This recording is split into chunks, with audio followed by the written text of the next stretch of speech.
Good morning students, welcome to online class of business economics.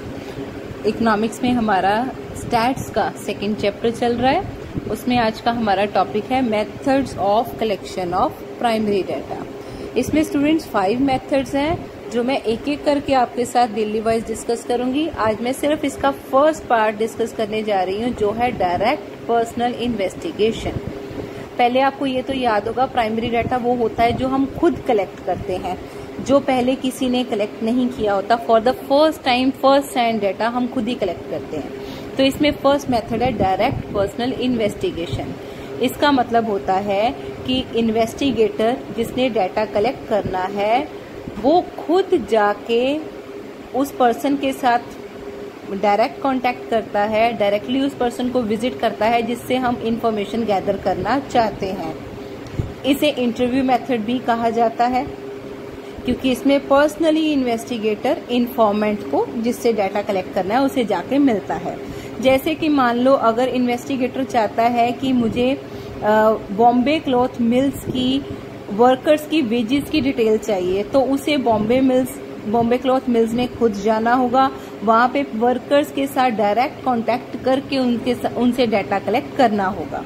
तो इसे बोलते हैं डायरेक्ट पर्सनल इन्वेस्टिगेशन। इस मेथड के फायदे क्या हैं वो देखिए। This data is more reliable, हम इसके ऊपर प्रॉपरली ट्रस्ट कर सकते हैं क्योंकि ये डायरेक्ट डाटा कलेक्ट किया गया है। Sensitive questions can be avoided, जिसके साथ सामने वाले के इमोशंस इफेक्ट हो वो क्वेश्चंस हम इसमें अवॉइड कर सकते हैं। जिसपे सामने वाला न्यूट्रल रहे वही क्वेश्चंस हम आस्क करेंगे उनसे, क्योंकि उनका फेस रिएक्शन हमारे सामने है। There is chance of more response in it, इसमें उम्मीद है कि हमें सामने वाले से ज्यादा अच्छा रिस्पॉन्स मिलेगा। There is uniformity in data, uniformity मतलब होता है जो हमेशा सेम रहता है, क्योंकि वो पर्सन खुद आंसर कर रहा है तो इसमें डाटा में हेर फेर होने के चांसेस नहीं है। आगे है इसके डीमेरिट्स, इसका नुकसान क्या है। जहाँ पे एरिया बहुत लार्ज होगा वहाँ अकेले पर्सन तक पहुँच पाना आसान नहीं है। तो जहाँ एरिया लार्ज है वहाँ पे ये डाटा मेथड सुइटेबल नहीं है।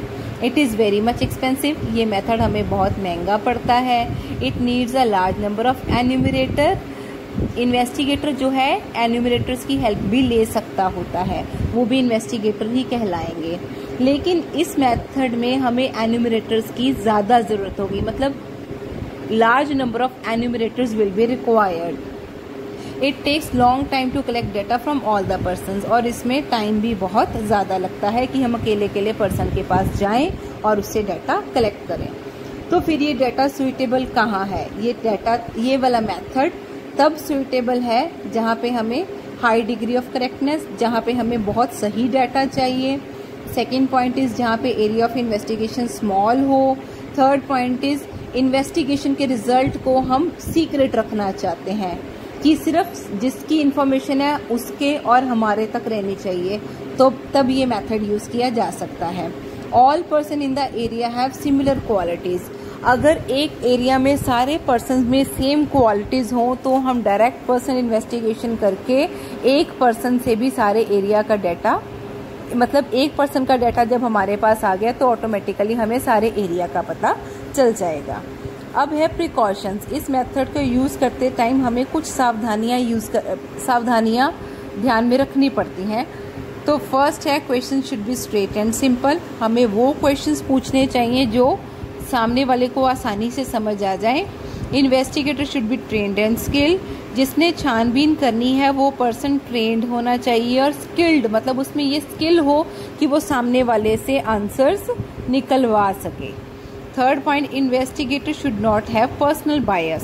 पर्सनल बायसनेस का मतलब होता है जहाँ पे हम अपनी मर्जी से डाटा में हेर फेर कर देते हैं।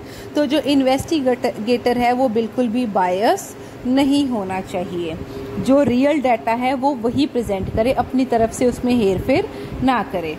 Investigator should be polite and question should be simple, जो इन्वेस्टिगेटर है जिसने छानबीन करनी है वो पोलाइट होना चाहिए, क्योंकि अगर वो रूडली क्वेश्चंस पूछेगा तो सामने वाला बिल्कुल भी रिस्पॉन्ड नहीं करेगा, इसलिए उसमें पोलाइटनेस होनी बहुत ज़रूरी है और क्वेश्चंस भी जो हैं वो बिल्कुल सिंपल होने ज़रूरी हैं।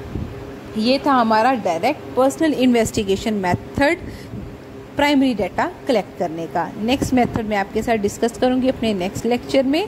आज के लिए इतना स्टडी कीजिए, अगर कोई प्रॉब्लम आए तो आप मेरे से क्वेरीज कर सकते हैं। Okay students, thank you, have a nice day, stay home, stay safe.